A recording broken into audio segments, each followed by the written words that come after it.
Hello and welcome to Chats, a television podcast, season 14, The Chatzovers. On this season of Chats, we'll be covering the 2014 HBO drama, The Leftovers. My name is Alan, and I'm joined by a man who very well may be a fraud. But if he's not, then he's one of the best co-hosts in the podcasting game. It's Magellan. Alan, I want to grant a wish for you. Really? Yeah, Okay, just think, all you have to do is think it. Okay. Big titty goth girlfriend. Big titty goth girlfriend. Oh, sorry. Okay, I got my wish. I got it. Granted. Get down! Go, go, go, go, go, go, go! And then I look at you as we are both dragged away by the special police. Mm-hmm. And I go, seems fake. I wonder if that worked. Who knew all the Wayne Kevin shippers would get fed this episode? Honestly, it's the Wayne and Kevin's, it's the Patty Gladyses, weirdly. And then it's there's just so much material. There's a lot of we're feasting in these episodes. Last week we recorded Trek Chats 2, which went out on the feed 2 weeks ago. If you haven't caught it yet, check it out. We watched season 2 of Star Trek, The Next Generation. So for us, we've been away from The Leftovers for about a week, and to come back to The Leftovers with these 2 episodes is so bonkers, and I cannot wait to talk about both of them. Yes, indeed. I want to get right into it. Otherwise, you doing all right? You've been good the last week? Living good? Yeah, I've been great. Yeah. Fantastic. I've also been How about great. you? Okay, good. Yeah, can't complain too much. I'm going to try going back into the office this week just to see humans. I've deleted and reinstalled TikTok like 8 times because I just crave human connection. And it's pretty good. The kids are all right. And I also have a lot of chat sims this week, which is a good thing. So I got things going on. And so do the Garveys in The Leftovers, Season 1, Episode 9, The Garveys at their best. After that, we'll be discussing the Prodigals and returns after the break. But first, The Garveys at their best. It was written by David Lindelof. It was written by David Lindelof and Kath Lingenfelter. It was directed by Daniel Sackheim. And it aired August 24th, 2014. Magellan, can you once again read the extremely buries the lead summary of The Garveys at their best? In this episode, Kevin tries to suppress his bad habits while tracking down a marauding deer in Mapleton. Laurie receives not unexpected news amidst a rising sense of foreboding. Uh-oh. Uh-oh. Uh-oh. Huh? So you didn't know, right? Going to this episode at all? No. This is a flashback episode. Yes, this is the day before the that. departure. And then the day of the departure also. Yeah, I totally didn't know that. The first scene, this episode is a masterclass of slow rolling information and dramatic irony, because there are all these lines where people are saying stuff and you're like, I know what's going to happen to you. That's going to be a thing. And this first scene, Kevin's on his run, and then he comes into this strange house that we don't recognize. And we're like, okay, something's going on. Maybe he's on a trip with Nora or something, or this is a dream. There's a woman on the phone in the background. We don't know who it is. She's blurry. And then she snaps into focus and it's Laurie. And you're like, what the hell is happening right now? And what a brilliant reveal, because we don't know what Laurie sounds like because we've never seen her speak or heard her speak before. So I had no idea what was coming in this episode. Every scene made my head explode. Yeah, I messaged you that at the end of the episode, my heart rate, I literally checked it on my Apple Watch and it was like 126 or something, because it manages to still ramp up the tension. I've seen complaints that people wish this episode came earlier in the season, but I think what works about it so well is that we have a huge network of characters and relationships in the present day that we've been setting up, and we've played with time back and forth for the whole series. I mean, Lindelof, coming from like experience on Lost, has done stuff like this before. And like, you know, the series starts on the day of the event, then it jumps to Kevin going for a run. And this one actually starts with Kevin going for a run and ends with the day of the event. So it has this like beautiful mirroring of the pilot also. Yeah, with the deer stuff too. Yeah, absolutely. It's very much assuming you have like a clear memory of the pilot, and every scene I just felt very rewarded for paying attention to little things. Yeah. I'm sure we're both gonna in our notes and in our discussion here find things that the other person didn't even catch, like just a lot of like small details. And I think to the question of like why not include this sooner, it's there is no scene in this episode that isn't referencing something, and so right.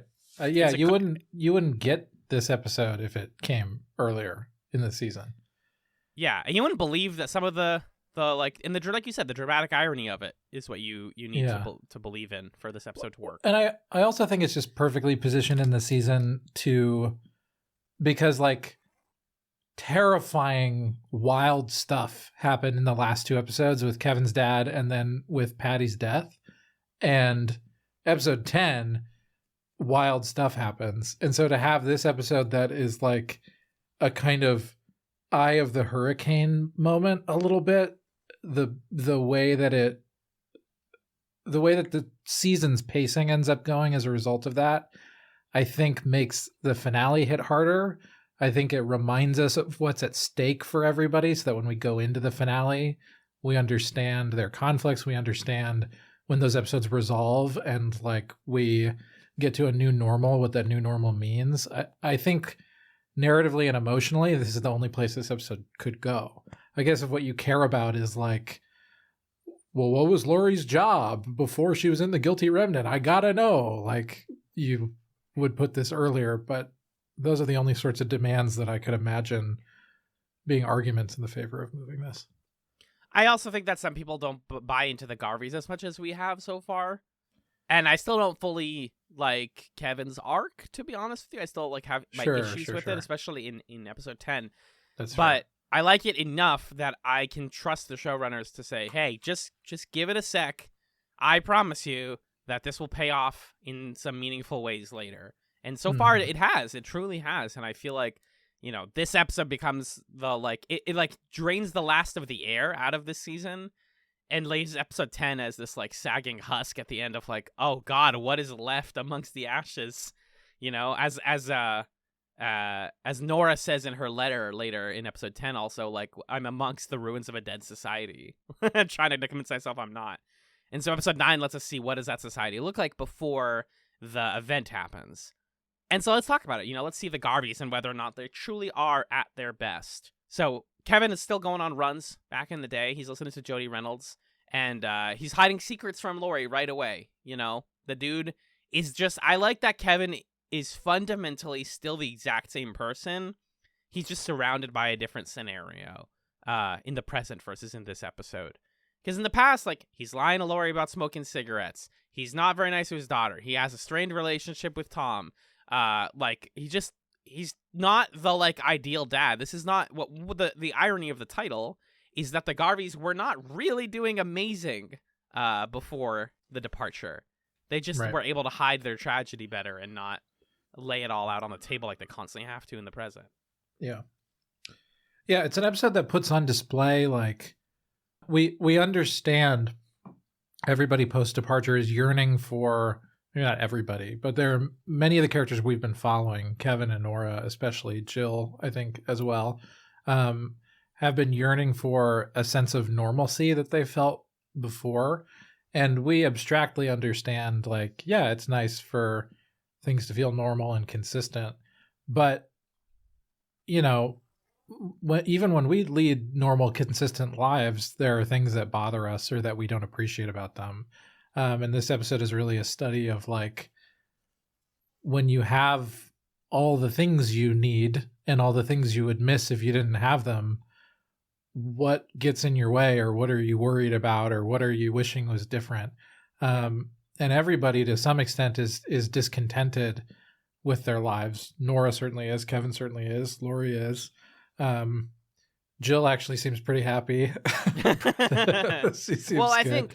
I think Jill is just not, she's blocking things out, right? Because there's that scene towards the end when Tom is like, how do you feel about mom and dad? And she's like, they're probably going to separate. Like, she just isn't thinking about it, and like, or is thinking about it, but is not talking about it with anyone, just like she is in the present. So, right. Good point. But I do think, to that point, that Jill's presence in this episode is the most, like, I guess goofy or lighthearted, but that's also just what being a teenager who hasn't experienced tragedy is kind of like. In a moment that I didn't even realize parallels her with Kevin, they both listen to music a lot. They both enjoy their headphones, and she's a teenage girl in 2011. So she listens to she sings along to Without You by David Guetta, and I was like, okay, I get it. And then she later is listening to Naked and Famous, which I'm like, okay, Jill listens to the same music that Alan listened to in college, like 2 years later, and I feel embarrassed, but also like we had a phase. It's fine. That's funny. And then she's also like a meme lord, right? She watches Nyan Cat, which Kevin watches Nyan Cat. Well, she shows it to him because she's like, check this out. It's so funny.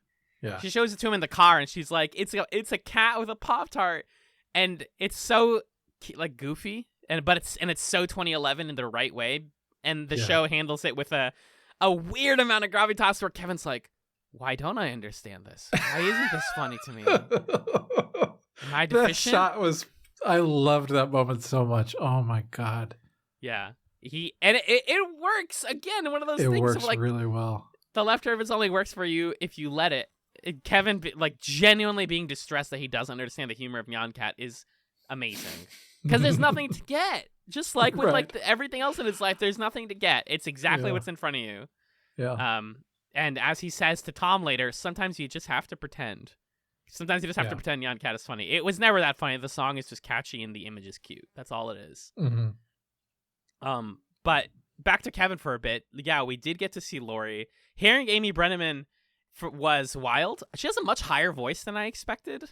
I love when I only see somebody's face for a long time and then I hear their voice and I'm like, that's what you sound like. Okay. Yeah.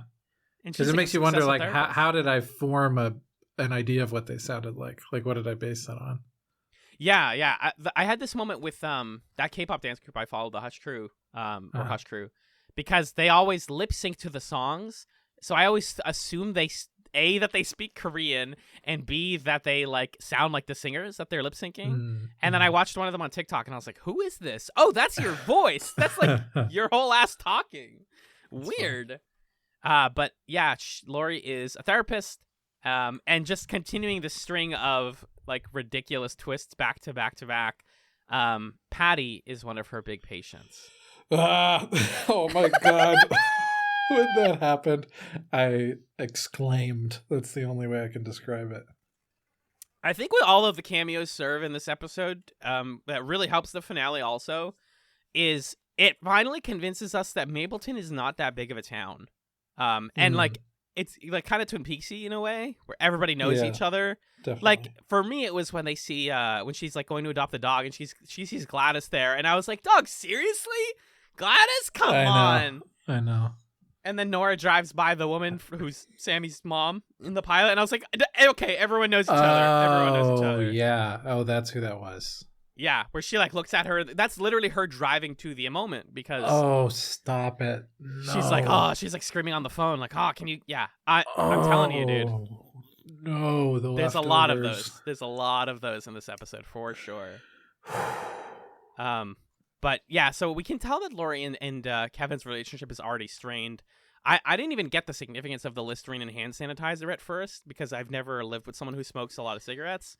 But it tracks, and you realize it later, and then also you realize that Laurie has known the entire time. And I love Amy Brenneman. She's so good. And the way that she plays, she's great. Kevin, I've always known. It's not even that big of a deal. If you want, you're the one who said you wanted to quit, she says later in the kitchen. Right. He just can't like say the thing that's in his head, which is kind of another one of like Kevin Garvey's fundamental problems. Right. Is he doesn't know how to like get across the problems in his head. So instead he lashes out. He's like unacceptably cruel to Laurie, I think, in that scene in the kitchen. Yeah. Where he's shouting at her and he's like, she's like, can you just be honest? And he's like, yeah, I'll be honest. I never wanted a dog. And blah, blah, blah. And it's like, no wonder she doesn't tell you the big reveal at the end of this episode because you're an asshole. Right. Right. So it like firmly plants Kevin as someone who who never had his stuff together. Whether it's with his family or with his with his nuclear family or with his father or with whoever. Kevin is constantly digging for something, doesn't know where it is looking for things to feel, and looks and finds them in difficult places. And so we go forward a bit with him to the his father, who we get a little bit more of Kevin Sr. and Lucy, who is running for mayor and has apparently zero chance of winning because her barring some sort of miracle, they say. Yeah. Come on, guys. That's cute. Okay. Nora comes to interview for her. The other dramatic irony line is she's interviewing Nora, and she's like, "Why do you want to do this job?" And Nora's like, "I want to like think about something other than whether or not the apple juice is organic." And then Lucy's like, "Okay, I'm gonna demand a lot of your time. How does that affect the apple juice?" And Nora says, "For the next 4 weeks, as far as you're concerned, I don't have a family." And I was like, "Oh, oi, bada boom, bada boom." Oh, that's scary stuff. Don't wish that into existence. It was, for me, the moment when she looks up, right before the departure, when she looks up to God and then turns around and they're gone. And you're like, oh, how would you ever not think that you caused it? How would you ever not think that you did this, you know? Yeah. Yeah, the Nora's was the source of some of my favorite dramatic irony here. But it was Nora. He's dealing with Amy. He's dealing with his dad. He's dealing with a deer. This is the same deer from the pilot, so it's just the whole like. Well, it's not, because this one dies. Unless he was imagining the one in the pilot, you're saying? That's what I'm saying. Because we know, well, I guess we do see evidence of the deer from the pilot, like, damaging his home. But I interpreted the pilot deer as not being real. And also, it's the important thing about the deer is the line that, I forget who says it. One of the women says it. Of like, oh, no, it's the one that he ends up sleeping with. Where she's like, oh, I feel so bad. But, like, he goes, no, it wasn't supposed to be there. And she says, I wasn't supposed to be here. Which carries a lot of meaning, but also goes back to that Lindelof quote about why he wrote the deer into the show, which is that he saw a deer on the road and was like, realizing that humans are the intruders on this deer's territory. Yeah. I think the significance of potentially the deer in the pilot being real is Kevin's belief. Like, the police assume that there's multiple deer. There's like a deer problem. Yeah. And Kevin assumes there's one deer who needs help. And I'm going to like help it and save it and release it back into the wilderness or whatever.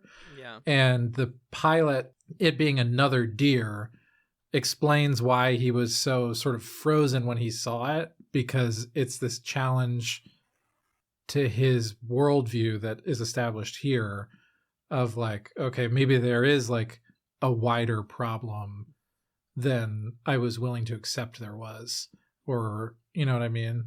Yeah. I think there's like multiple. The thing that's cool about it is there's multiple interpretations to that. As always, yeah. Yeah. I really like the way that the deer kind of represents for Kevin. To us, what's interesting about the argument he has with his dad about it, another moment of dramatic irony, is his dad's like, it's dangerous. We need to kill it, like, or get rid of it or whatever. And Kevin's like, no, we just need to help it. And that's basically like a difference of opinion that they have about Kevin's dad and his behavior to an extent, right? Mm-hmm. And then later, for us, the deer is kind of a metaphor for Kevin's dad, or just the way that Kevin wants to treat the people in his life. But then it becomes a metaphor for himself, and because of what Laurie says to him of like, oh, the deer's trapped, you better go save it. And he says, fuck you, Laurie. And then he goes and he tries to save it, and it's the lady who he sleeps with runs it over. It's the whole thing. It's a pretty rich image, which is cool. Absolutely. And it's the sins of the father thing too, because Kevin's dad sits him down when he's like, Dad, I'm really worried. This is like at the big party at the end of the episode. Yeah. And he's like, you know, Dad, I don't feel like satisfied with my lot in life, and I don't know how to do what I'm supposed to do. And the dad basically gives him the classic, like, you should be happy with what you have. You know, you should be understanding that you have a role to play and you're currently playing it. And like, why are you worried so much about like, am I doing things right? Because you're fine. Which is like, I think Kevin Sr. is also working out a lot of issues in his own head in saying that. But then that passes down to the line that he says, because I think the way that they write Kevin's dad is so delightfully matter of fact and like fuck you. First of all, his reaction to getting a surprise birthday party is to say motherfuckers, which is because he knows, and he's just like, no, I hate it. You got me. And then, or not a birthday party, it's the Mapleton Man of the Year award, I guess. Yes. But then the thing he says to Kevin is, you have no greater purpose because it is enough. So cut the shit. And then he walks away. Right. Pretty good line. kind of the kind of line you write for like Scott Glenn, or he ad libs probably. Whatever the case, he knows how to say "cut the shit" really well. Really, he can really well. say that. Master. Yeah. I want to talk more about that party, but first, the last thing about Kevin is just how he transfers some of his lessons to Tom, who we get a little bit of, not a ton of, and I was confused at first, but the episode loops back around to Tom in a way that explains everything. He has been visiting his biological father, trying to talk to him, and like late at night probably, and like it's clearly a serial event. Like he keeps going and he keeps like harassing his like biological dad, even though it seems like the relationship was supposed to be somewhat severed by now, because like the dad has his own son and lives somewhere else, and like calls the police on his son, on Tom constantly. And so Kevin has to be like big bad cop and be like, hey, don't ever fuck with my son ever again.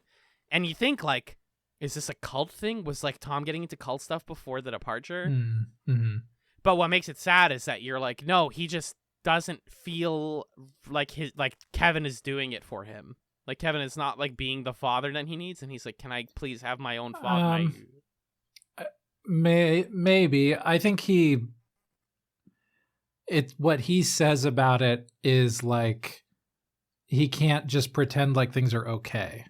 Like it's almost less about Kevin's not giving me what I need and more about like the biological dad. Like, why do you get to do that? Why do you get to abandon me and my mom and then just go live your life?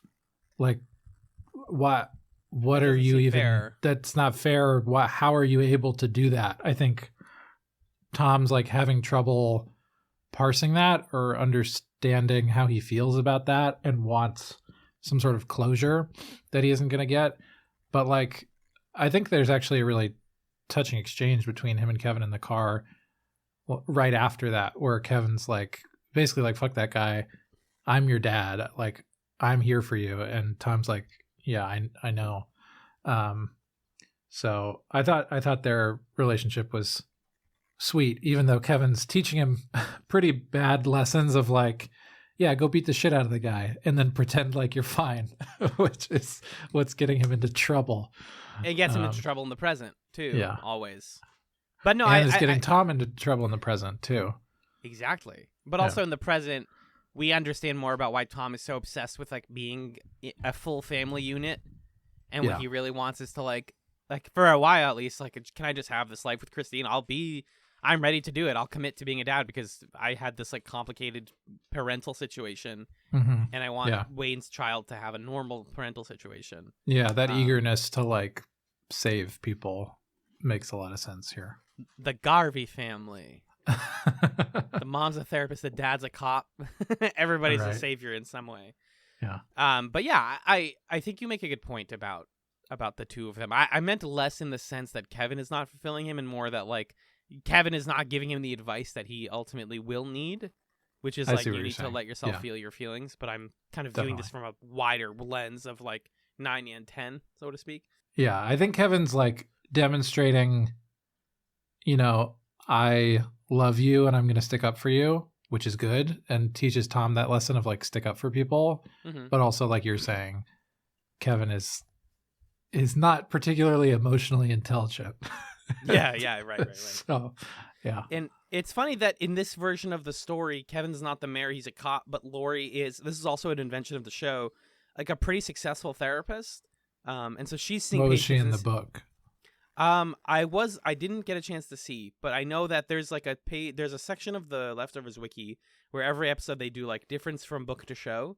And they mostly say like, well, this isn't how it is in the book, and they don't always specify it. So gotcha. Unclear, but I know that like in the show, it sort of seems like she's the breadwinner for this household. Right.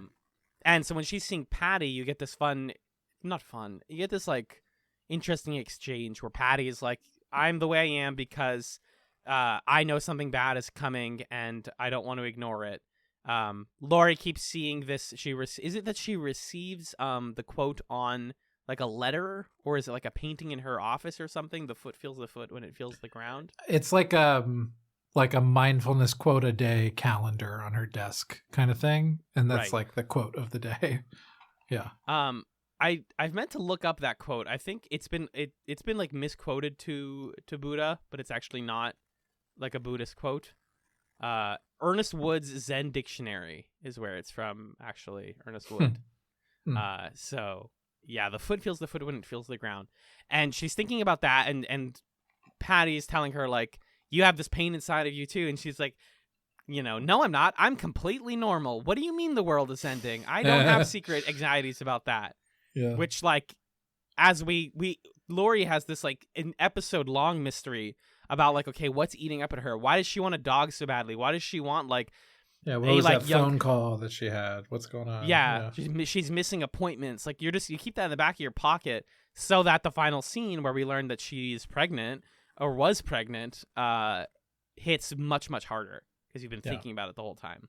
Yeah. So yeah, I just wanted to shout out Amy Brenneman's performance because it's so good, pretty stellar, and I'm just so glad she gets to talk, and I hope whatever we see of these characters in future seasons, Laurie gets to talk again, because it seems like she's having she's in a weird point with the Guilty Remnant now, as of episode 10, so it's like up in the air how much she's going to be committed to that still. It's also so fascinating to see this difference in status relationship between Laurie and Patty, because we've only ever seen them in the context where Patty is the leader of this chapter of the Guilty Remnant or whatever, and we've presumed that she recruited Laurie in some way similar to what we see Meg go through, and so to know that they not only have had this long-standing relationship, but also that the dynamics of the relationship used to be much different, is fascinating, because it's like when we're in this sort of pre-event world, Laurie in this position is the one who holds a certain amount of power. But when we go to the post-event world, we're in like Patty's world now, and Patty has this like kind of authority and knowledge of how that world works or can work that shifts their dynamic, which I thought was really interesting to see, and like kind of a fun thing to watch the actors play out as well. So I thought this scene was really strong. It makes scenes like the diner scene much more powerful too. We also learn about Neil. Neil is Patty's abusive husband. Yeah, we learned the significance of her leaving that bag on the doorstep in the other episode. Yeah, because Laurie tells her, write his name on a bag and put all the bullshit that you have in your life in that bag, and then leave it on his doorstep. Yeah, and she literally verbatim does that. It's awesome. Yeah. My last tentpole before the party is just Nora. We don't get a lot of plot with Nora, but like you said, we do learn that she is applying for a job that's really stressful. I wonder if we had different interpretations of her husband and her relationship with her husband in this, because her kids are very like. My interpretation changed after the one sentence I wrote about it. I'll say that. Oh, okay, that's what I figured. Yeah, because if you're like in linear order, you're like, okay, yeah, this is really nice. Like the husband gives high fives, and like the kids are so cherubic, and like they go into bed, and their daughter's not afraid of the dark anymore because she's not afraid of the unknown, just like her mom. And themes. And then you start to realize again, just like the Garveys, like Nora's fam. I'm trying to remember Nora's last name. Not Durst. Is it Durst? Yes. Durst. I think so. Yeah, they're like not doing so well either, but just in the sense that, well, when the husband is like, "This is important work, I'm texting," you're pretty keyed in at this point that he's texting his side lady. Yep. And so every time he's like, "Don't talk to me, I'm doing important work," he's not. And he's very dismissive of Nora's career goals, and kind of is this like, and forgetful about them too. Yeah, entirely. He comes home after a long day, and she's like, doing the classic, you said 6, and now like, are they still awake? He's like, I promise I'll come home early tomorrow. And then she goes, it went well, and he just smiles at her, and she goes, the job interview, like the life affecting job interview that I did, that is important to me. Do you think he was coming from being I definitely do. I super definitely like. I didn't. I was late at the office. I didn't even clock that. Damn. Yeah, this episode, honestly, if you watch the whole thing and then just watch it again, you'll find a lot of stuff like that too. Wow. He's like, I was closing some accounts, and you just throw that line away because you're like, yeah, he's an accountant, I guess. But like, he says like the accounts fell apart, and it's like, dog, what does that mean? No, that doesn't mean anything. This big account, yeah. It fell apart. Got it. Yeah. So, and then the kids are just like, the thing with the kids is that they're not bad children. They're just loud, and they're kids. Just children, and they're literally children. The dad's not like doing enough of the kids stuff to make it feel manageable. No, he's doing the like jaded father thing, detached dad thing of like, oh, whatever, kids, just do what mom tells you to do, and like doesn't really parent. And so she's like, okay, I'm left with all of this burden. No one's helping me. And then her moment before the departure is like one of the most heartbreaking. But just last thing, we the night before, the whole town, every character we know of so far, comes to the Garveys for a pool party, in celebration of Kevin Sr. receiving the Guy of the Year award for the town. Can I ask a question? You can. So, this house that they're in is not the house that Kevin and Jill are in. I believe they sell the house. Yeah. Is this one of the GR houses? I would assume so. That's what I was thinking. That would like be... the GR, whenever people sell houses in this area, they just buy them. Yeah. That tracks with what we know about the GR so far. Yeah, I don't know if that's true, but that would be pretty interesting if that's the case. It's probably not going to be confirmed, but yeah, this is not the house that they live in the present. Right. So they must have sold it, and who buys houses in Mapleton? Well, it's probably the Guilty Remnant, but that's the extent of it. Sure. By the way, before the party, Kevin goes for a run. He sits by the highway to smoke a cigarette. I didn't know how I felt about this. The old ladies drive by him and they're like, "Are you ready?" He's like, "Huh?" And they're like, "Oh, wrong guy." And they leave, and then the sewer gate in front of him rumbles. There's a lot of imagery of like things boiling to a fever pitch in this episode. The sewer grate explodes. His coffee cup is cracked. There is a crack in his wall. There's all of these like little subtle symbols in the periphery of this episode that suggests like, okay, things seem good, but is something gonna break? Like, why do I feel anxious all the time in this one? And we learned that all of it is sort of like poetically building towards what we know. Yeah. And so, yeah, this party seems really idyllic, right? Like Kevin Sr. is dancing with Jill and her dorky braces, and like Matt Jameson is here, and he's like an arrogant priest guy. He's like, "What's up, everyone? Like, I didn't get the award, haha!" And he's like a member of the community, and you're like, "That's a weird version of Matt." And Mary's here, and you're like, "Huh? She's fine. She's like socializing and talking to people. Excuse me." Yeah. At this point, I was in like full dread mode. This is around where my heart rate started spiking because I was like, "What's gonna happen? Someone's gonna die." I already know what's gonna happen though. Yeah. And do you remember when you first watched this? When you knew it was the day of the departure, the next day? Like when it clicked. It's been a while, so I probably don't remember initially. But in this watch, I knew that because they said October, so I was like, so you knew it was coming up in this one. Yeah, whether or not it was literally day of. Yeah. I knew it was close to day of. Mm-hmm. So anyways, Kevin does find the deer later. It's inside the house of the people whose child has Down syndrome, which at first I was like, that's a really weird bit of imagery. Why did we show that? And then that made sense later. You want me to blow your mind right now, by the way? I do, please. That family is the first people that Nora interviews when she's like, "Did your son have 9 or more partners?" And they're like, "He had Down syndrome." Oh my God. Yeah, that's them. And it's the same actors. Oh, yeah. Isn't that sure. wild? That's what I mean of like, this episode just shrinks Mapleton down to a town of like 25 people. And you're like, is everyone? What's going on? Whoa. And then Kevin like runs into the woman who he's about to sleep with. She runs into a balloon that says it's a girl. And then we hard cut to Lori, and you're like, okay, did you know, by the way, at that point, what was going on with Lori? Once she was in that appointment, I was like, okay, she's pregnant, And then I was like, but she doesn't have another child that we know of. So is Lori here to get an abortion or what? Yeah. And then as the next sequence started, I knew what was going to happen and be the last moment of the episode. And I was like, oh my God. Oh God. This is fucked. And we don't even frame it on Lori first. Mary's the one who's at the hospital for Matt because Matt's cancer might be coming back.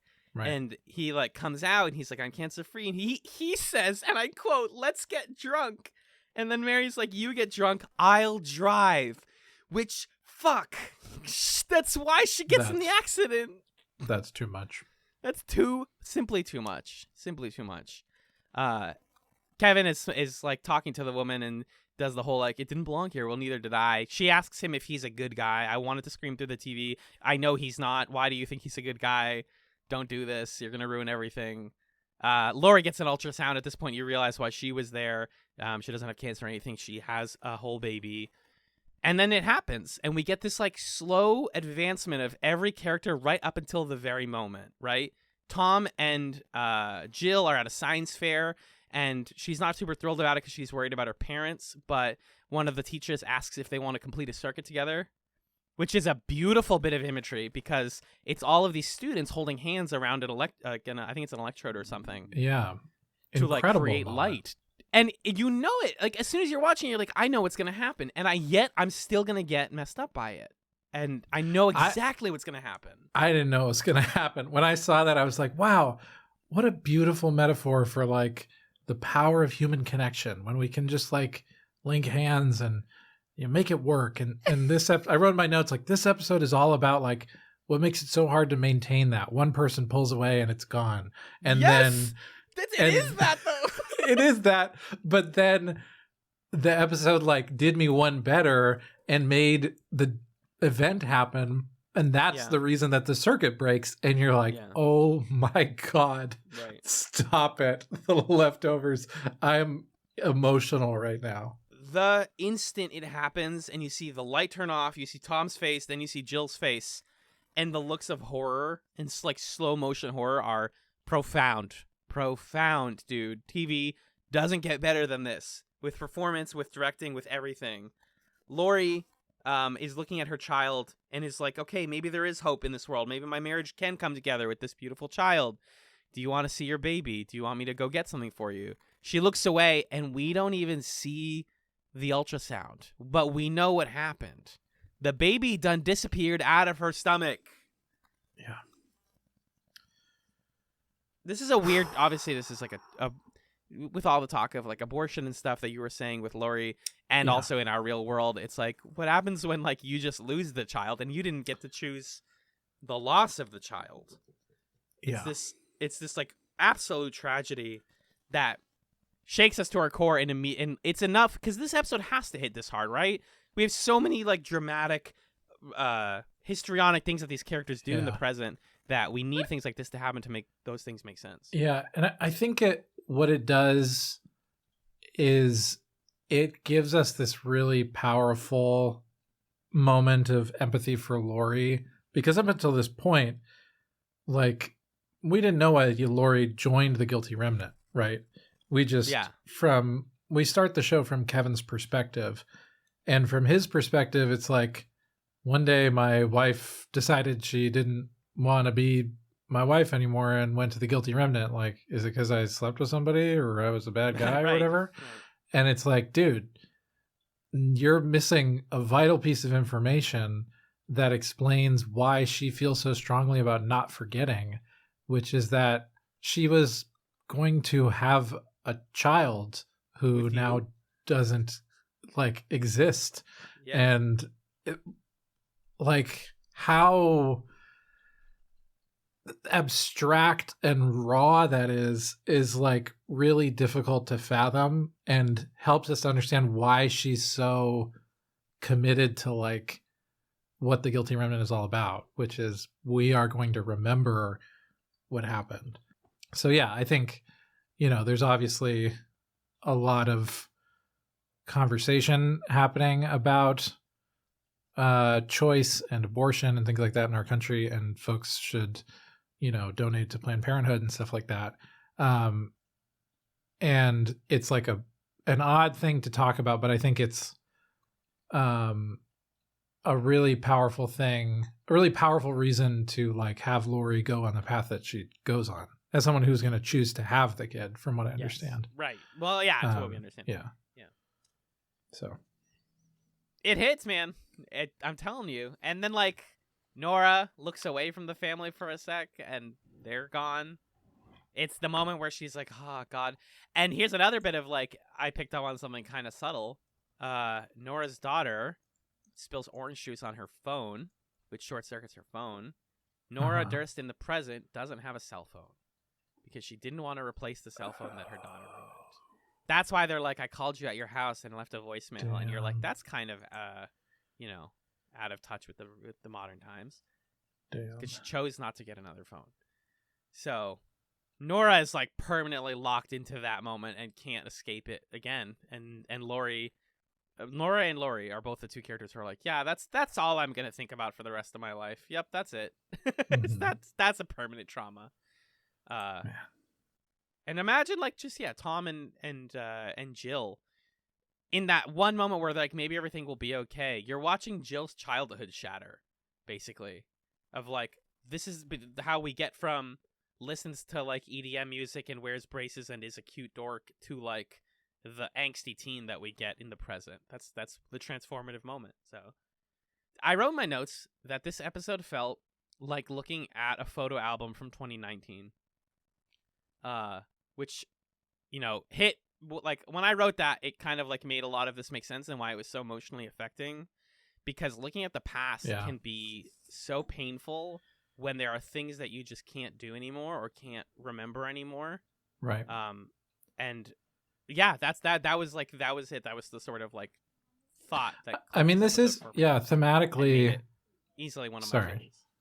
Yeah, this thematically is a COVID experience of like there are just these fundamental like normal things that I miss that when I had them I didn't even clock the fact that they were a part of my life. And now that I have to think about like my distance from other people, wearing a mask, like, oh, what if I go here? Or like even, the more intense parts of quarantine and stuff. It's just like when you're made so aware of how nice it is for things to be the way they are, it's like a really dysregulating and sad thing.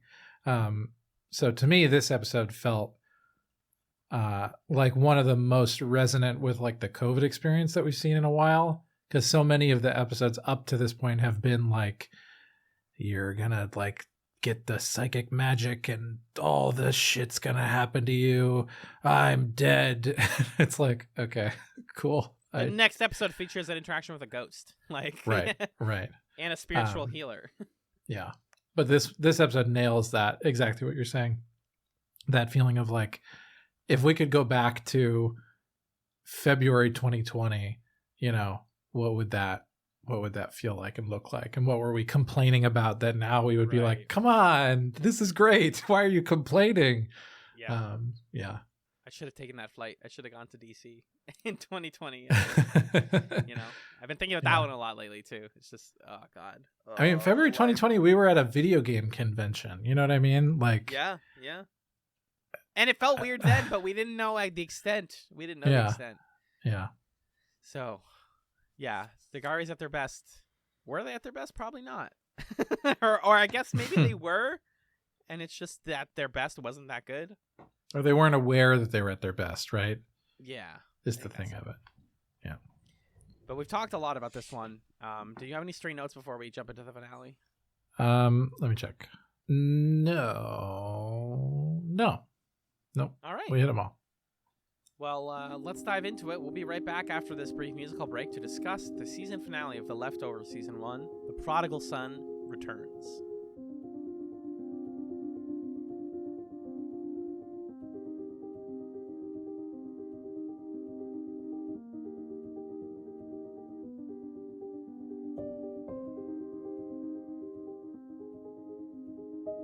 Welcome back to the Chatzovers. This week we also watched the season finale of season 1 of The Leftovers, entitled The Prodigal Son Returns, which, God, I don't remember what grade. I want to say it was 11th grade literature.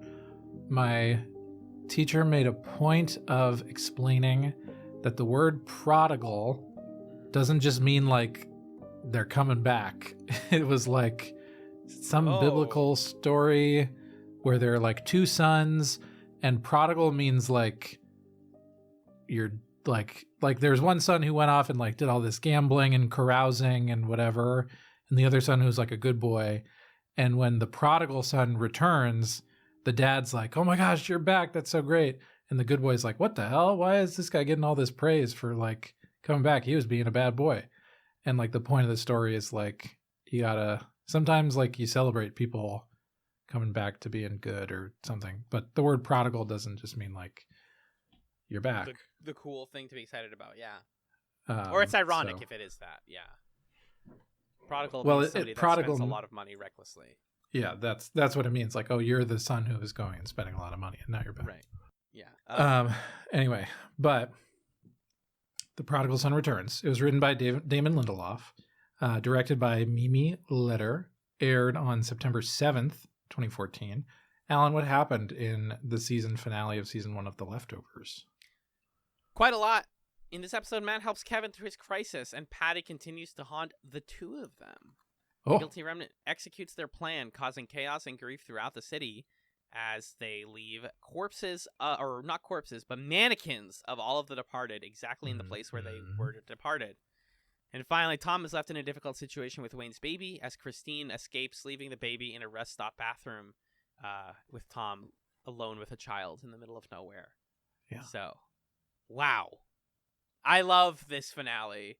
It's my one complaint. It's too short. It's like, yeah, right. I actually, I just finished Severance, and great show, highly recommended. I know everyone talks about it, but it is good. It's very like anti-capitalist in that way. I like, and that show's finale is like one of the shortest episodes, and I love that shit. I'm sick of like Stranger Things last 2 episodes are both an hour long, and I'm like, guys, stop, just stop. It's excessive. And I love that this episode cuts off right when you're like, okay, now what? And then they're like, no, that was it. That's The Leftovers season 1. You're done. Yeah, I think you could make the argument in this one. You said in the last episode, like, some people aren't as sold on the Garveys as we are. And I think you could make the argument for this one that the hyper focus on the Garvey family somewhat detracts from this, because there's this like monumental event that happens, which is the guilty remnant's actions on Memorial Day. And like, I wanted to see more of that, and we see like the scene of some people discovering the mannequins, and then we're hanging out with Kevin on his road trip with Matt for like 25 minutes or something. Yeah. And then we're back in Mapleton and everything's gone to shit. And then the next day it's like, and we're rebuilding our society. And it's like, guys, give me some more of this like Judgment Day moment. This is such an interesting idea. I don't know. So I kind of felt like we were almost myopically on Kevin's shoulder for a ton of this episode in a way that I wasn't. Like, I wanted to see a wider angle view of the world in this one, I think. I agree 110%. I don't think we needed this much Matt and Kevin, even though I love Christopher Eccleston. And I think that Justin Theroux like pulls a lot out of Kevin, especially like when he cries in this episode. I was like, damn, that all right. Great. But yeah, everything except that was more interesting. So the 3 tentpoles of this episode, we have Matt and Kevin, we have Tom and Christine, and then we have the guilty remnant. In terms of Matt and Kevin, we're resuming exactly where we left off in episode 8 with Patty dead on the floor. Matt decides to become a confidant, and he does a prayer for Patty. And they form this sort of friendship where once again, Matt is like, can you read this Bible verse? And this time he's actually burying Patty. And the verse is about the sort of like inflappable strength of God, and our sort of meekness in the face of God. That's at least how I interpreted it. And Kevin feels a strong emotional reaction to this. And it's like, oh, this sort of like stuff that Matt has been talking about and has like affected his life for a while. I just haven't processed much of it because that's not what I do. I don't like process things. I think the music is the best thing about this plot line. Just like Nina Simone at the top of the episode, powerful. Great song choices. Yeah. Yes. And it was though like really corny that they pulled out and revealed that it was Christine who was listening to that song diegetically. Yeah. To block out her son's crying. My friend Carson and I recently, so we went to Target and I bought this like handheld radio. Yeah. And I bought batteries for it. And then we're in the car leaving Target and I put the batteries in and I turn the radio on and find a station. And then Carson finds the same station on the car radio. And then he has us do this thing where I like turn down my handheld radio while he turns the car radio up so that it feels like the music is going from diegetic to non-diegetic sound on the soundtrack. It was pretty fun. I highly recommend that people do that. That's your chats for this week. That's my early chats. I have another one, but that's a pretty fun thing to do. I love that. Yeah. That's one of my favorite things. Normally, it's just that the way it was corny. It was corny here. It's Ne me quitte pas, which is "Don't Leave Me" by Nina Simone. I like the Regina Spektor version of the song, and I was listening to it today actually because of this episode. But this version is also really beautiful. And so yeah, it's them like forming a bond, a friendship, whatever you want to call it. They're burying the body. We're talking about Patty. And then, oops, it turns out that with this friendship was based on Matt having this like skewed view of justice, and he puts Kevin. He calls up some people to bring Kevin to the mental institution that his father is at as well, because he knows he doesn't. I guess he believes Kevin, but he's like at the same time the law needs to take care of somebody who probably killed a woman. I don't. So maybe he doesn't fully believe Kevin. Because he calls the guys on him. And it's like, well, okay, I guess I don't like you, Matt. I guess I don't respect your choices. But he didn't really do it, right? Didn't call the people? Because he says, I'm sorry I had to do this. Yeah, but then Kevin wakes up in the car with him, and they're still on the road. Is the whole thing where he talks to his dad not real also?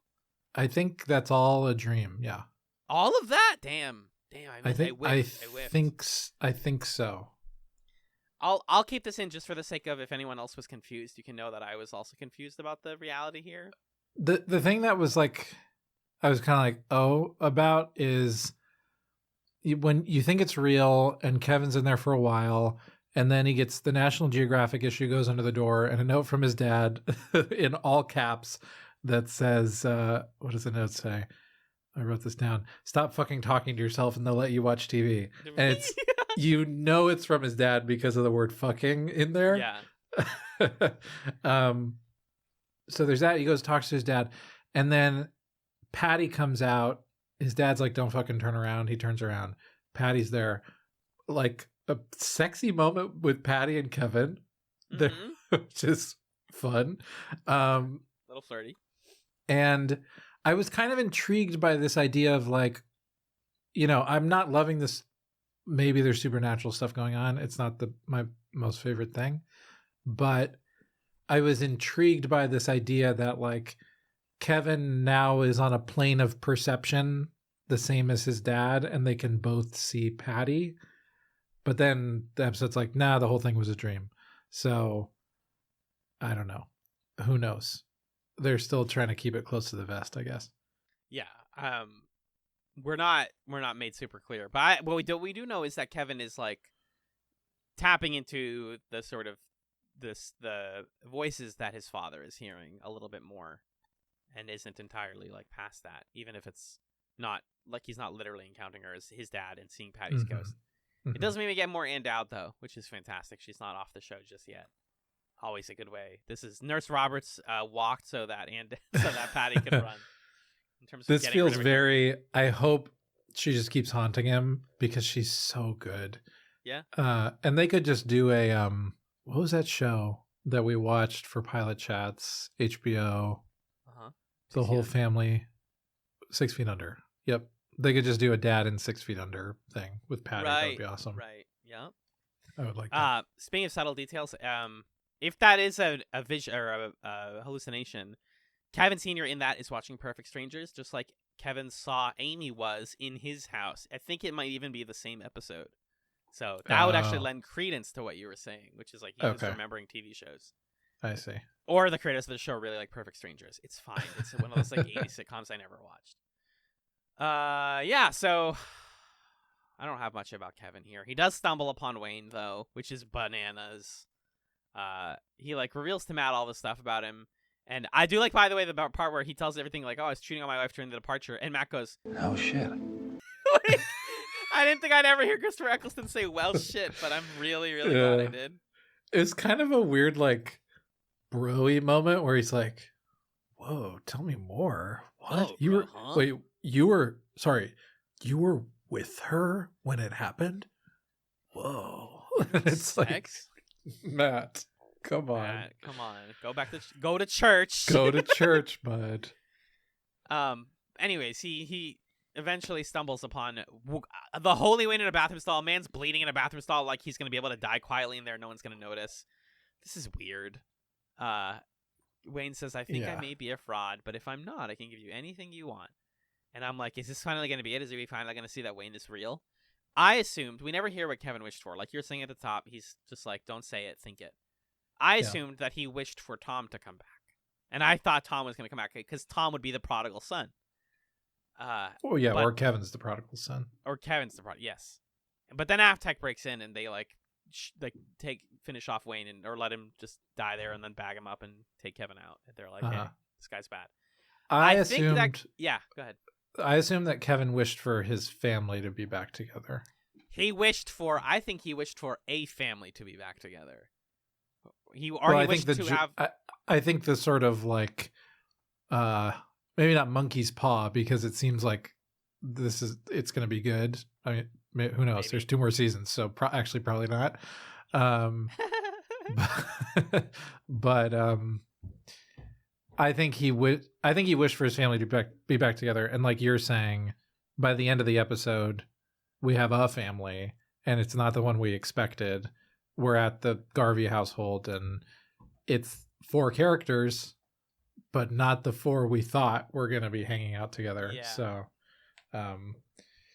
but I think that's his wish. I want my family back together. I think so too. I think that's the easy explanation of it. So Wayne's gone, I guess. And also, man, Christine is gone too. And it's like, okay, I guess that plot line just, not that it didn't matter, but it kind of set Tom and Kevin on their paths, and then we're getting past both of them. Christine leaving disappointed me. I was like, wow, really? Yeah, it felt like the show never had enough empathy for her, which is upsetting. Like, she just sort of, we just never really got a lot of interiority from her, and then she ditches the baby, and it's like, okay, I guess narratively you just didn't want to have another character here, or you wanted to make Tom the hero or something. I don't know. Because right at the end, she's like, do you believe, like, maybe I didn't believe in him. I shouldn't have trusted him. And he's like, yeah, we didn't have to trust him, but I'll take you. So in our head, we're like, wow, did Christine just have like an incredible change of heart overnight? But it also seems like maybe she's just confirming she doesn't want to be around like any of this anymore. So she's like, right. Tom is like against Wayne. This is Wayne's child. I don't want any part of any of this. I don't even want to be with Tom. So she just departs, so to speak. Yeah. And I think maybe I was being a little harsh, because like I can see how, you know, she would look at this baby and be reminded of like being in this fucking whatever it was that Wayne had, like groomed by this horrible man. Yeah. So I think I passed some judgment that I want to roll back, but I still think the show isn't like inviting us into her decision there. It's just sort of like, and she's gone. And it's because it's all focused on Tom's perspective, right? Like, this is a scene after he sees that random guy in the parking lot who, like, the religious guy. Because this is all Tom's perspective. To your point, is like, that's why we don't see what Christine's doing, because she's not our focus character. He sees a religious man who asks him if he needs any help, and he's like, no, I don't need any fucking help. Kind of like brushes him off, and then he has the guy turn around and says, do you just go around asking if people need help? does anyone ever say yes? And the guy very confidently and politely says, all the time. I love that. I love that. Of course they do, dude. Yeah, people need help, man. It's okay to ask for help. The message of the episode for Tom, of the season for him, just like flashed above his head right there. Yeah. But let's get into why the big guilty remnant thing happens. The last big tentpole of this episode. So Jill, as we saw last in episode 8, was joining the guilty remnant. Maybe she's donning their garb. I love this power play where she like undresses in front of them and then puts on their clothing. Good. And Meg's expression of like, damn, whoa, nice, good work is great. And also is like, we still have a job to do. I know she's doing a cool thing over there, but we have to go steal things. And I wanted to note that, just like, again, say what you will about the guilty remnant, say what you will about the Garveys. Episode 9 makes all of this stuff more powerful because we know that the guilty remnant are parts of the community in Mapleton. Like, they're not strangers to Mapleton. They knew people. So imagine if just like your neighbor down the street, that guy who runs the grocery store, all of them were still in your life, and they never spoke to you again, and they were part of a cult together. That, I think, just makes the weight of like why people hate them so much now so much stronger. It's like, we knew you. Why are you like this now? I think it also gives it also helps us in that same way to understand Jill and Laurie's relationship, because we've like basically never seen them interact prior to episode 9.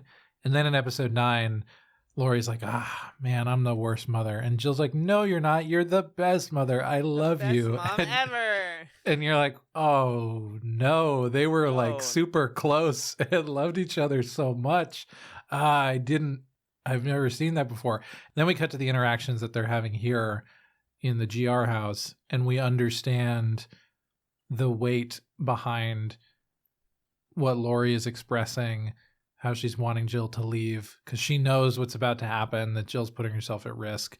And then that fucking moment at the end when she screams out Jill's name so that Kevin knows to go into the burning house to save her, I choked up. It was the first thing she said, presumably, since she joined. Yeah. Right? Or since she committed. Right. I did too. I mean, it works. It's like really quick, but it works because you know how much she has been committed and why she's committed and why this matters to her. And it's like, sometimes family just goes way beyond any belief that you have. You have to take care of your family. Right. And we get this like gradual dread before the powder keg explodes, right? The first one that I wrote down was when the family, or aforementioned family who had a child who had Down syndrome, it seems like they just kept a replica of him at the dinner table. And you're like, damn, that's fucking grim. Remember we saw all of those like mannequins that people bought? That's weird. And then you see the guilty remnant taking more photos out of people's houses. And then you see them placing the mannequins. And my heart sank. I wrote in my notes, that's fucking adjective, because I couldn't think of a word for how I felt there. Oh my gosh. Oh my God. That is fucking adjective. Oh, it's man. It's a big adjective. I'm like, wait, that's beyond the pale. Literally, that's literally beyond the pale to put people's vanished family members in the spots where they were. And the mannequins don't even look good. They look terrible. Or they look good enough. They definitely look good enough that you know who it is, but you're like, oh, this is like a gross facsimile of my son. Yeah, the ones who are like the real actors we've seen before were good, because maybe that was them, or they just were able to like base them off of people. And then there was one random one that's like, this looks like a plastic doll. What? Yeah. This is not good. It's a bunch of pink sludge. Before Kevin gets to all of this, the cop that like has him in custody, this is so stupid, but we have to point it out because we're chats, is the guy's like, wait, I got to take you in. Like, you did a bunch of stuff. Who are you with? Are you talking to Wayne? And he's like, I'm a cop. And he goes, oh, I'm sorry. Wait, you're a cop? Shit, no, you're free to go, Matt's dude. Matt's like, hey, he's a cop. He's a sheriff. Kevin's like, I'm off duty, man. You know. And the guy's like, oh, well, cops a code. Cops don't arrest cops. You're free to go. So true and so effed. Fuck that. Fuck that. Oh my God.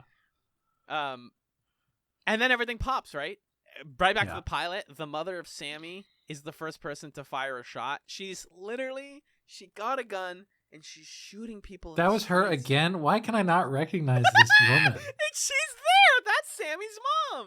She's Holy like a generic. crap. She's like a white woman with black hair. Like, you know, she doesn't stick out much. But yes, that was her again. Oh my gosh. And she doesn't have a name, so I can't. She's just the woman from the pilot. Mm. She's shooting them, dude. We're assaulting the Guilty Remnant compound for some inexplicable reason. Lucy is boots on the ground as if she isn't the mayor. Dennis is here, thank God. He's trying to keep people safe. Kevin is like in fucking war movie mode. Like, I gotta get down. Dennis, block the people off. Mm-hmm. And they're not just assaulting the compound and like pulling Guilty Remnant people out and assaulting them and killing them. The mannequins are outside in a like it's like pyre thing. A wicker man or something, basically. Yeah. And you even see the people with the kid who had Down syndrome put his out and be like, how dare you? They scream at the Guilty Remnant. And this is just, it happens really fast. Like, this is like a 5-minute scene. But I really am curious how they like framed all of this and how they filmed it, because it looks really intense with all the fire. And you get Kevin going into the compound because Laurie again screams the word Jill. I wrote in my notes, LMAO, the guy thought he could beat up Laurie because, like, if you mess with anyone who's related to Kevin, you're going to die. He will clock you. Yeah. He clocks him, no question. Yeah. And then, Kevin's, like, running through a burning building and finds Jill. This is all very exciting and dramatic. And then they get out, and it seems like things are starting to cool down. People are still getting hurt. And then the way that this is why the ending felt short to me, is we kind of cut right to Nora's letter. As things are cooling down, we're hearing Carrie Coon narrate this letter to Kevin that she's trying to leave at his doorstep to say, like, hey, I've been kind of delusional. She says the line. She has so many good lines here. This is the line I referenced earlier. I want to believe I'm not surrounded by the abandoned ruin of a dead civilization.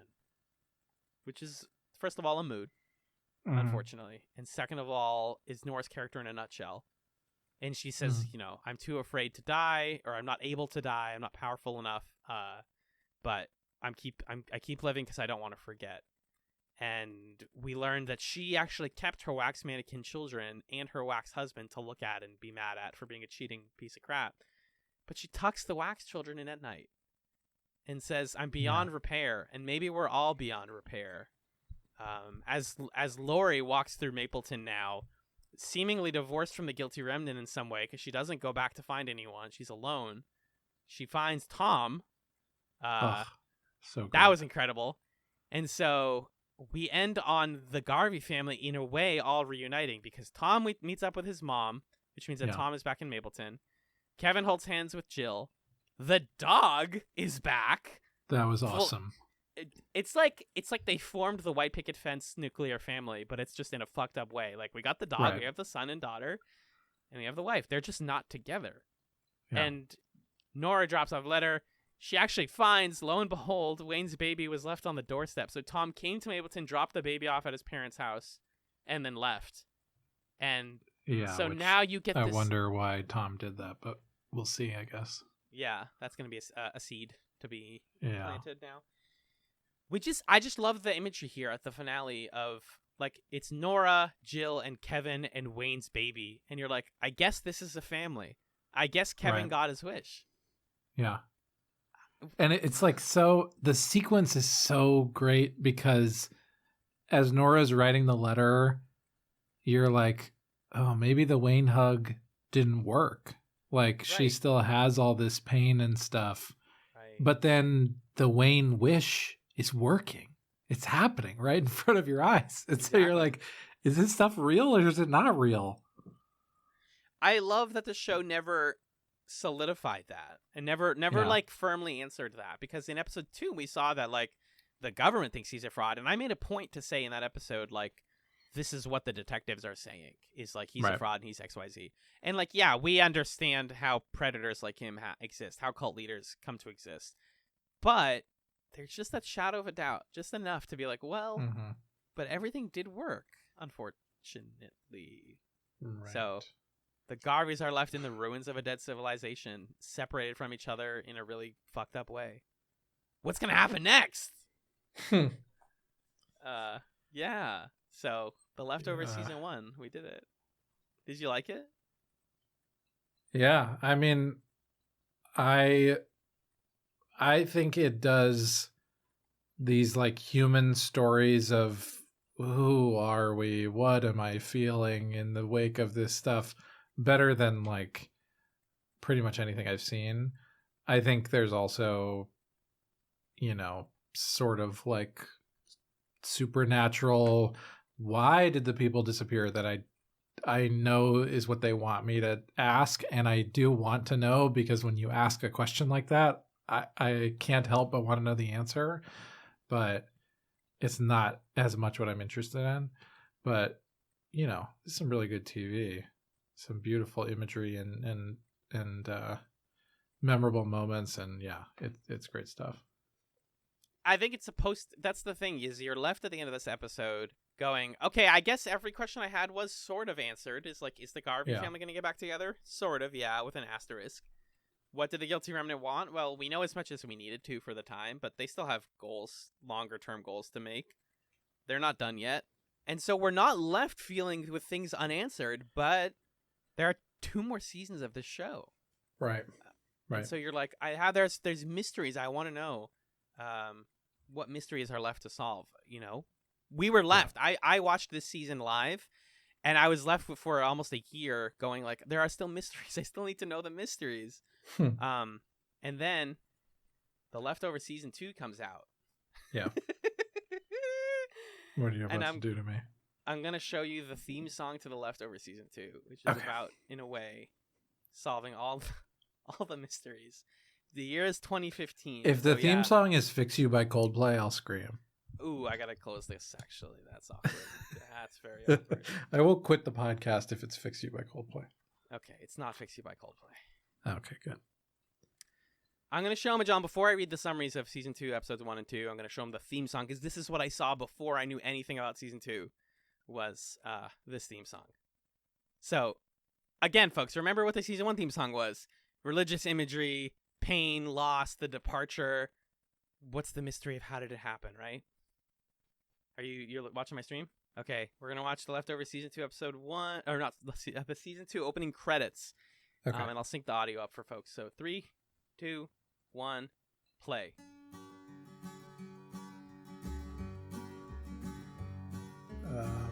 Everybody is wondering what and where they all came from. Everybody is worried about where they're gonna go when the whole thing's done. But no one knows for certain, and so it's all the same to me.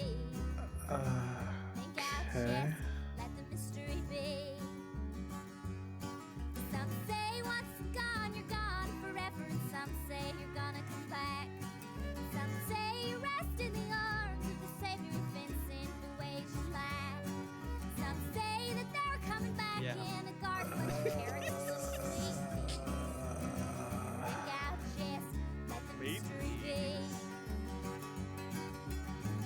Everybody is wondering what and where they all came from. Everybody is worried about where they're gonna go. What the? I don't want to watch this 10 more times. You're gonna, dude. I will say I love this song. So long. This is a minute. I mean, yeah, it's the same verse loop twice. Yeah. And then this font work. What is this font work? No, guys. No. I don't know who's in charge of title sequences over at HBO, but they are making them with a sledgehammer.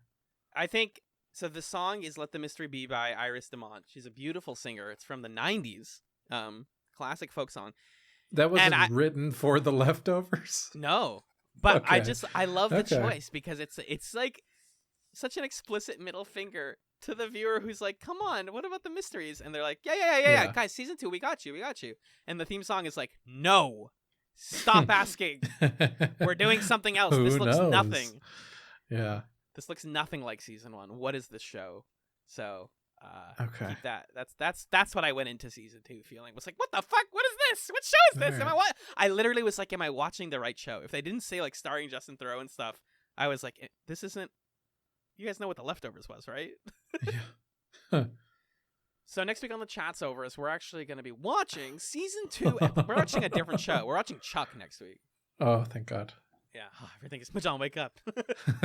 No, I'm sleeping. We're watching season 2, episode 1, Axis Mundi. A town that seems to have no disappearances becomes a new lord as it attracts many tourists, but all may not be as rosy as it appears to be. Lords, I believe, is a special, like, spiritual city in southwestern France, known as a sort of like sanctuary.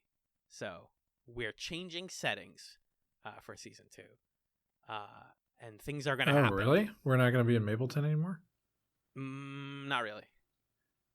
What? Yeah. Then you're like, what?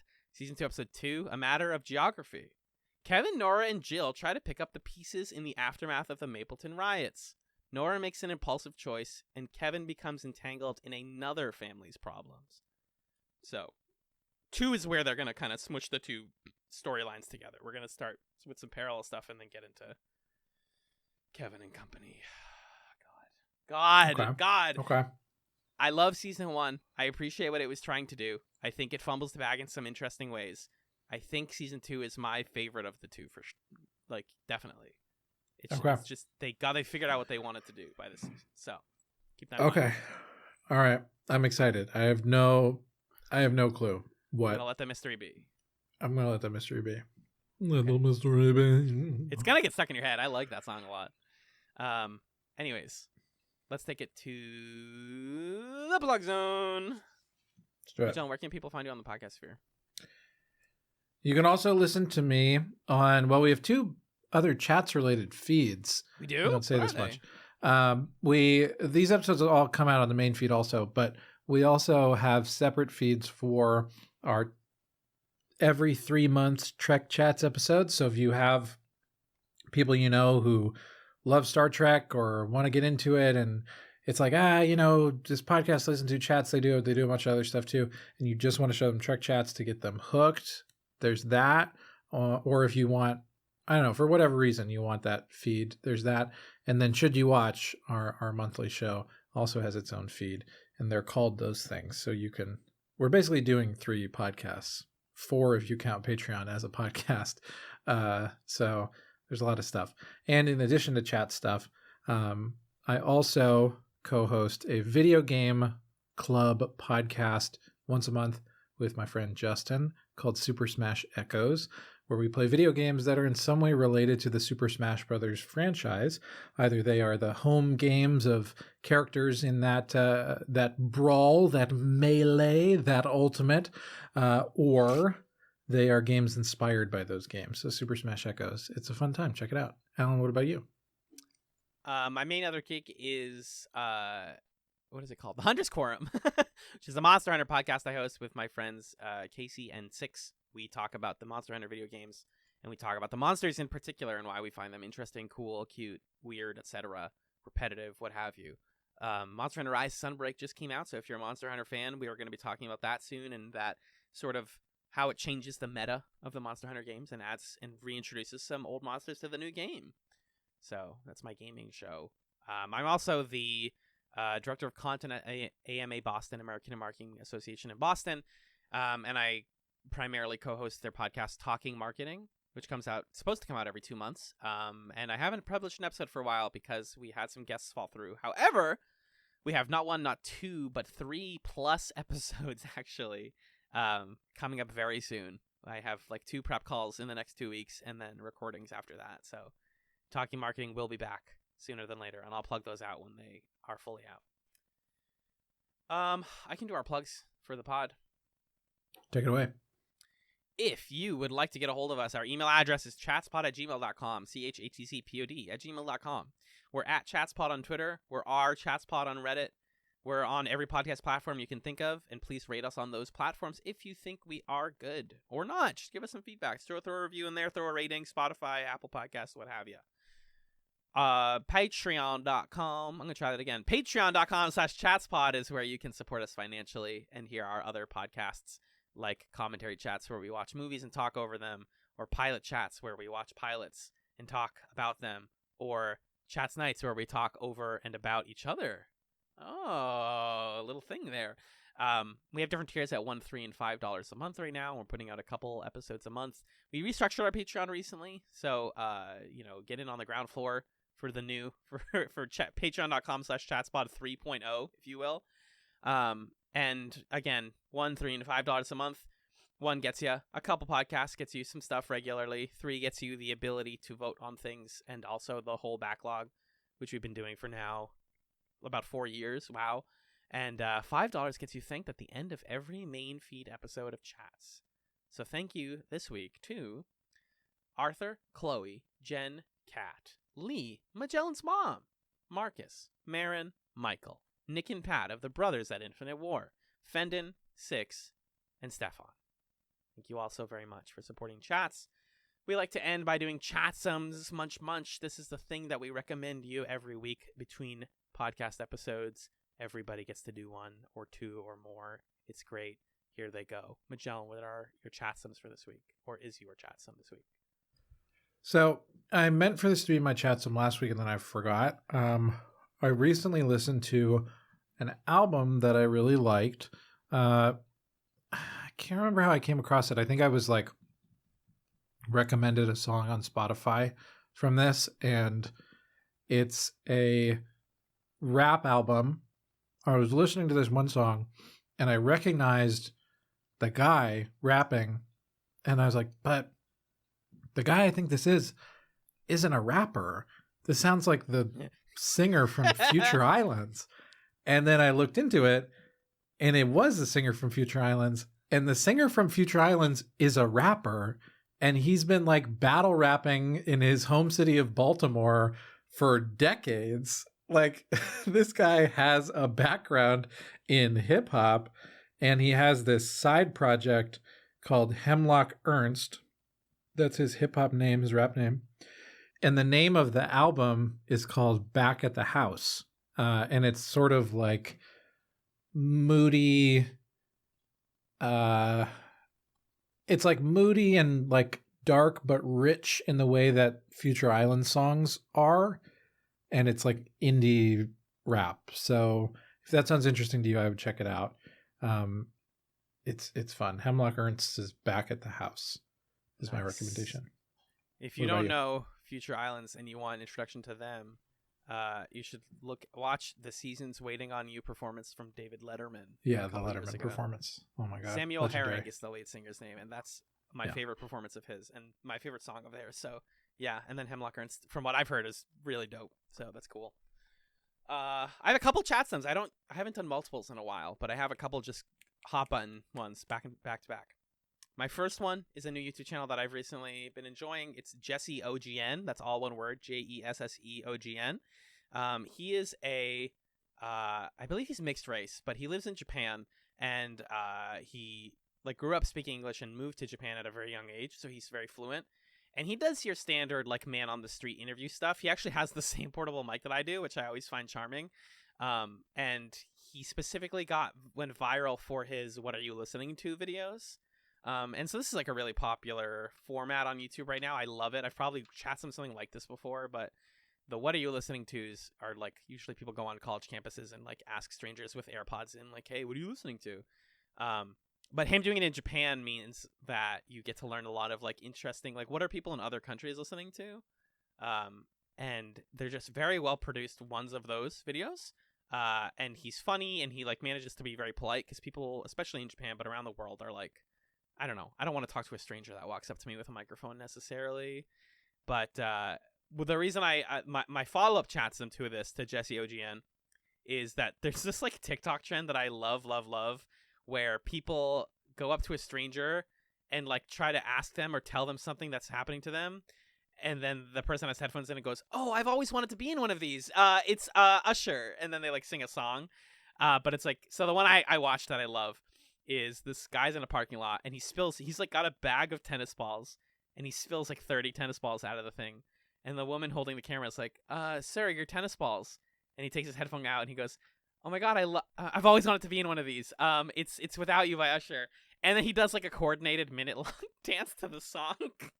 It's It's very like Gen Z humor, That's pretty anti-humor, but it's a good time. So I like Jesse OGN, and I like the TikToks that make fun of that style of video.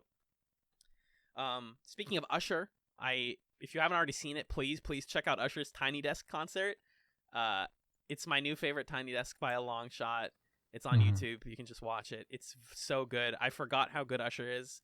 Nobody's done R&B like Usher has in a while. So it's just really entertaining. There's a lot of good memes that have come out of it, but I think in general it's like really fun. And then my last Chatzom, last night I turned my phone off, put it in the other room, and spent 3 hours sitting in front of my TV watching Heat.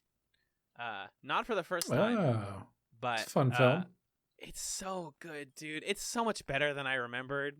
Also, like, it's every 30 seconds you're like, that guy is similar to how when you watch the Garveys at their best, you're like, that character. Except it's that character actor that I know from the 90s, and that's Danny Trejo. Heat's really, really good. If you haven't seen it, just go check it out. It's fantastic. Worth seeking out if you haven't.